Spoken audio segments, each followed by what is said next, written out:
Playback singer Pankaj Udhas का निधन हो गया है। उन्होंने 72 साल की उम्र में अंतिम सांसें दी। 26 फरवरी की सुबह करीबन 11 बजे मुंबई के ब्रीच कैंडी अस्पताल में उनका निधन हुआ। उन्होंने दुनिया को अलविदा कह दिया। पंकज उधास की कई दिनों से तबीयत ठीक नहीं चल रही थी, जिसके बाद बॉलीवुड इंडस्ट्री में मातम छा गया। पंकज उधास 15 मई 1951 को गुजरात के जेतपुर में केशुभाई उदास और जीतूबेन उदास के घर पैदा हुए। वो अपने 3 भाइयों में सबसे छोटे थे।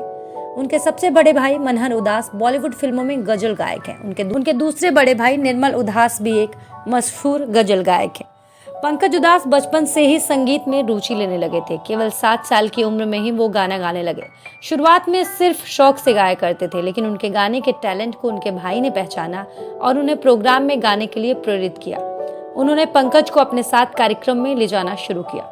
भाई की मदद से पंकज ने कई कार्यक्रम में जाना शुरू किया। उन्होंने भाई के साथ एक कार्यक्रम में गाना गाया। ये वो समय था जब भारत चीन का युद्ध चल रहा था। उन्होंने ऐ वतन के लोगों गाना गाकर दर्शकों को मंत्रमुग्ध कर दिया। तभी उन्हें इनाम के तौर पर 51 रुपए दिए गए। इसके बाद से उन्होंने गायकी और गजल की दुनिया में करियर की शुरुआत कर दी थी। आपको जानकर हैरानी होगी, पंकज उधास का एक सीक्रेट है। क्या सीक्रेट है वो आपको वीडियो के लास्ट में पता चलेगा। पंकज उधास ने कई स्टेज शो और लाइव प्रोग्राम अटेंड किया है। उनका एक यूट्यूब चैनल है जहां हजारों सब्सक्राइबर हैं। वो अपने लाइव परफॉर्मेंस और गानों की झलकियां यूट्यूब पर शेयर करते थे। मीडिया रिपोर्ट्स के मुताबिक पंकज उधास अपने पीछे 24 से 25 करोड़ रुपए की संपत्ति छोड़कर गए हैं। आपको जानकर हैरानी होगी कि पंकज उधास को मिलने वाला पहला इनाम 51 रुपए का था। दरअसल पंकज के बड़े भाई मनहर मशहूर प्लेबैक सिंगर बन चुके थे। इन्हीं की वजह से पंकज की संगीत में दिलचस्पी बढ़ी। भारत चीन युद्ध के समय पंकज के बड़े भाई ने एक स्टेज शो किया जिसमें पंकज गए थे और यहीं पर एक गाने पर खुश होकर एक दर्शक ने पंकज को 51 रुपए इनाम दिया और वो गाना था ऐ मेरे वतन के लोगों। राजकोट की संगीत नाट्य अकादमी से 4 साल तबला बजाने की बारीकियां सीखने के बाद पंकज ने मुंबई के विल्सन कॉलेज से साइंस विषय में ग्रेजुएशन किया। इसके साथ ही पंकज मास्टर नवरंग से शास्त्रीय संगीत गायकी की बारीकियां सीखते रहे। जमींदार घराने से ताल्लुक रखने वाले पंकज के परिवार का शुरू में संगीत की दुनिया से कोई लेना देना नहीं था। कभी कभार उनकी मां शादी विवाह में गाना गाया करती थी। कॉलेज में ग्रेजुएशन डिग्री लेने के बाद पंकज एक बार में काम करने लग गए। इसके साथ वो समय निकालकर संगीत गायकी का अभ्यास करते। खास बात यह है कि पंकज के दोनों भाई निर्मल और मनहर भी संगीत की दुनिया से जुड़े। मनहर एक जाने माने प्लेबैक सिंगर रहे और निर्मल भी एक प्रसिद्ध गजल गायक हैं। हिंदी सिनेमा में पंकज को पहला मौका 1972 में आई फिल्म कामना से मिला। इस बारे में पंकज कहते हैं कि कामना में काम कर रहे सभी कलाकार नए थे, तो फिल्म के निर्देशक को एक नई आवाज की तलाश थी।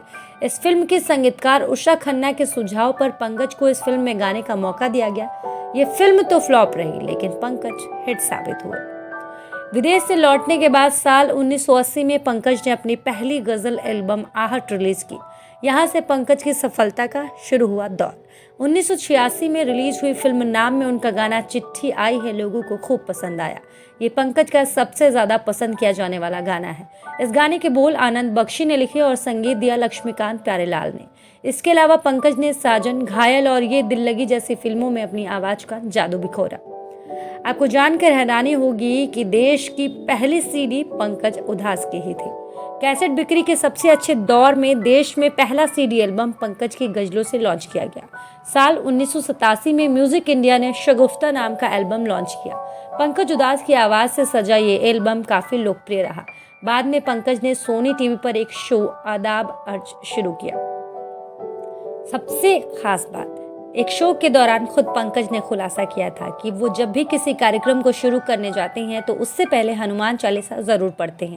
संगीत और गजल गायकी में अपने अनुभव के बारे में पंकज कहते हैं, मुझे इतना एक्सपीरियंस हो चुका है कि किस राज्य के किस क्षेत्र के श्रोता किस तरह का गाना पसंद करेंगे, इसीलिए उनके मूड के अनुसार मैं गानों का ट्रैक बदलता हूँ।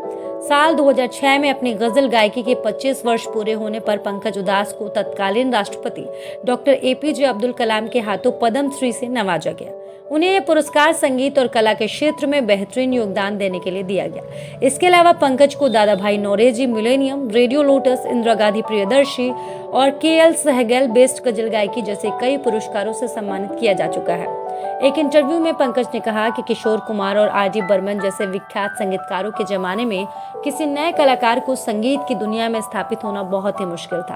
आजकल बन रहे रिमिक्स गानों से पंकज सहमत नहीं थे। वो कहते हैं कि पहले किशोर कुमार, आर डी बर्मन जैसे बेहतरीन संगीतकार और गायक होते थे जो अपनी रचनाओं में दिल और आत्मा दोनों निकाल कर रख देते थे। आजकल लोग इन्हीं रचनाओं में थोड़ा और बीट मिलाकर दूसरे गाने बना देते हैं।